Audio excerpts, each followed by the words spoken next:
ஆனா doctor sir, இந்த நோய் எப்படி வருகிறது என்பதையும் கொஞ்சம் தெரிஞ்சுக்கணும். ஆம், சில முக்கியமான விஷயங்களை கவனத்தில் வைத்தால் நாம் குழந்தையை நிமோனியா மற்றும் பிற நோய்களிலிருந்து பாதுகாக்க முடியும். உதாரணமாக, குழந்தைக்கு பிறந்த முதல் 6 மாதங்கள் முழுவதும் தாய்ப்பாலையே கொடுக்க வேண்டும். 6 மாதங்களான பிறகு குழந்தைக்கு மேல்நிலை அரை உறைந்த உணவு தொடங்கவும். குழந்தையின் முழுமையான தடுப்பூசி செலுத்துவதை உறுதி செய்யவும். 9 மாதங்களான பிறகு குழந்தைக்கு 6 மாதங்களுக்கு ஒரு முறை விட்டமின் ஏ கரைசலை கொடுக்க வேண்டும். அழுக்கான கைகளால் பல நோய்கள் பரவுகின்றன.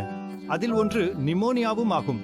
அதனால் உணவு சமைப்பதற்கு முன்பும், குழந்தைக்கு உணவு கொடுப்பதற்கு முன்பும் மற்றும் கழிப்பறை பயன்படுத்திய பிறகும் எப்போதும் கைகளை சோப்பும் தூய நீரும் கொண்டு கழுவ வேண்டும். நீங்கள் இப்படி செய்தால் எந்த ஒரு கிருமியும் குழந்தையின் உடலில் புகுந்துவிட முடியாது. குழந்தை அதிக நேரம் புகை சூழலில் இருந்தால், உதாரணத்திற்கு சமையலறை அடுப்பு, பீடி, சில்லம், சிகரெட் போன்றவற்றிலிருந்து வரும் புகை, அது குழந்தையின் மூச்சுக்கு தீங்கு விளைவிக்கலாம். நிமோனியா மற்றும் இது போன்ற பல்வேறு நோய்கள் ஏற்படலாம். அதனால் வீட்டில் புகை மிக குறைவாக இருக்க வேண்டும் என்பதை கவனத்தில் கொள்ளுங்கள். உங்கள் வீடும் சமையலறையும் சாளரங்கள் அமைக்கவும். இதனால் புகை எளிதாக வெளியேற முடியும். போதுமான அளவில் சத்தான உணவு கிடைக்கவில்லை என்றால் குழந்தை ஊட்டச்சத்து குறைவால் பாதிக்கப்படும். இதனால் நிமோனியா போன்ற நோய்கள் ஏற்படலாம்.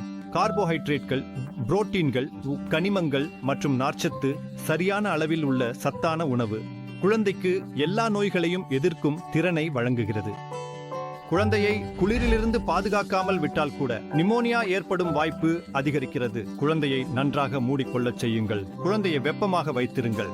முழு உடைகள் அணிவிக்கவும். ஆனால் குழந்தையின் மூக்கு மற்றும் வாய் மூடப்படாமல் இருப்பதை கவனிக்கவும். நான் என் அனைத்து மருத்துவர் சகோதரர்களுக்கும் சொல்ல விரும்புகிறேன், நாம் நிமோனியாவை கவனமாக பார்த்தால் விரைவில் அதை முற்றிலும் கட்டுப்படுத்த முடியும்.